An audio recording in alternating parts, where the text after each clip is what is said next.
नमस्कार, आपण पाहताय महाराष्ट्र पोलीस न्यूज 24।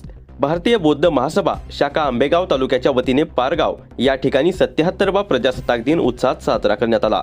यावेळी पुणे जिल्हा कोषाध्यक्ष रवींद्र अभंग, तालुका उपाध्यक्ष तानाजी आसवारे, मधुकर चाबुकस्वार, राजू शेवाळे, प्रियंका शेवाळे, उषा आसवारे, नवीन सोनवणे, प्रसन्न आसवारे आदी मान्यवर उपस्थित होते। डॉक्टर बाबासाहेब आंबेडकर यांचे देशासाठी योगदान याविषयी रवींद्र अभंग यांनी मार्गदर्शन केले। तानाजी आसवारे यांनी सूत्रसंचालन केले तर मधुकर चाबुकस्वार यांनी आभार प्रदर्शन मानले।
महाराष्ट्र पोलीस न्यूज 24 साठी महाराष्ट्र प्रतिनिधी पंकज सरोदे।